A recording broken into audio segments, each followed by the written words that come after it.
నిశ్శబ్దమైన ఒక రాత్రి చంద్రుని మసక వెలుగులో జీసస్ క్రైస్ట్ ఒక తోటకు వెళ్ళాడు. ఆ తోట పేరు గెత్సెమనే. ఆయనకు తెలుసు ఏదో బాధాకరమైనది జరగబోతోందని. అందుకే ఆయన మోకాళ్లపై వంగి ప్రార్థన చేయడం ప్రారంభించాడు. తండ్రి, నీ చిత్తమైతే ఈ బాధను నన్ను దాటించు. అయితే నా చిత్తం కాదు, నీ చిత్తమే నెరవేరాలి. ఆయన హృదయం భారంగా ఉంది, కాని ఆయన విశ్వాసం మాత్రం కదలలేదు. ఇంతలో ఆయన శిష్యులు అదే దగ్గర్లో ఉన్నారు, కాని వారు నిద్రను జయించలేకపోయారు. ఆయన ఒంటరిగా ప్రార్థిస్తున్నప్పుడు వారు నిద్రపోయారు. అచానొత్తు ఆ రాత్రి నిశ్శబ్దం భంగమైంది. అడుగుల శబ్దం, మాటల గోల, మంటల వెలుగు.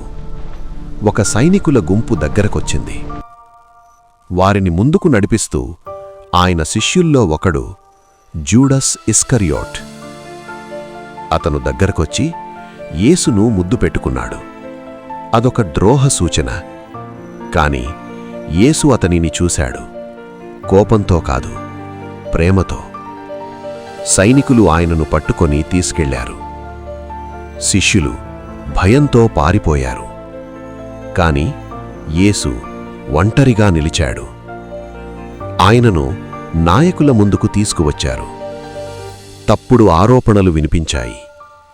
కోపంతో నిండిన స్వరాలు గది నిండాయి. కాని యేసు మౌనంగా నిలిచాడు, శాంతంగా, ప్రశాంతంగా. తరువాత ఆయనను పాంటియస్ పిలాటు ముందు తీసుకువచ్చారు. పిలాతు ఆయనను ప్రశ్నించాడు, కాని ఆయనలో తప్పు ఏమీ కనుగొనలేదు. అయినా జనసమూహం వరుస్తూనే ఉంది, ఆయనను సిలువ వేయండి, సిలువ వేయండి. ఆ శబ్దం పెరుగుతూ పోయింది. చివరకు పిలాతు వారి మాట విన్నాడు. సైనికులు యేసును తీసుకెళ్లారు. వారు ఆయనను కొట్టారు, అపహాస్యం చేశారు. ఆయన తలపై ముళ్ల కిరీటం పెట్టారు. వారు నవ్వుతూ రాజు అని పిలిచారు. కాని యేసు మౌనంగా ఉన్నాడు. తరువాత వచ్చింది బాధతో నిండిన మార్గం. యేసు ఒక భారీ సిలువను మోసుకోవాల్సి వచ్చింది. ఒక్కో అడుగు వేస్తూ ఆయన నడిచాడు.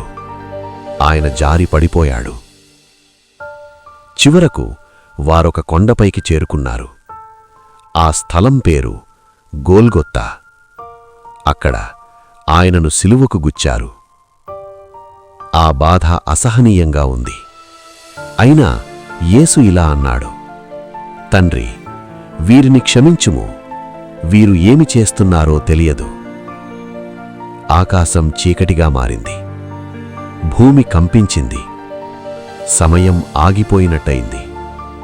అప్పుడు యేసు గట్టిగా పలికాడు, ఇది పూర్తయింది. ఆ క్షణంలో దేవాలయ తెర చీలిపోయింది. భూమి బలంగా కంపించింది. ఒక సైనికుడు పైకి చూసి అన్నాడు, నిజంగా ఈయనే దేవుని కుమారుడు. యేసు తన ప్రాణాన్నిచ్చాడు, పరాజయం వల్ల కాదు, ప్రేమ వల్ల. జోసెఫ్ ఆఫ్ అరిమతేయ ఆయన శరీరాన్ని తీసుకొని బట్టతో చుట్టి ఒక సమాధిలో ఉంచాడు. దాని ముందు ఒక పెద్ద రాయి తిప్పారు. మరియు కాపలాదారులు నిలిచారు. అన్నీ ముగిసినట్టే అనిపించింది. ఆశ దూరంగా అనిపించింది. లోకం నిశ్శబ్దంగా మారింది.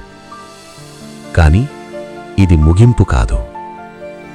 ఇది ప్రేమ. ఇది త్యాగం. ఇది ప్రపంచంలోనే గొప్ప కథ. మరియు జీసస్ క్రైస్ట్ వల్ల మనకు ఆశ ఉంది, మనకు క్షమ ఉంది, మనకు జీవముంది.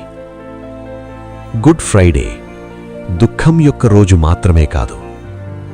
ఇది ఒక రోజు, ప్రేమ, కృప మరియు రక్షణ యొక్క రోజు.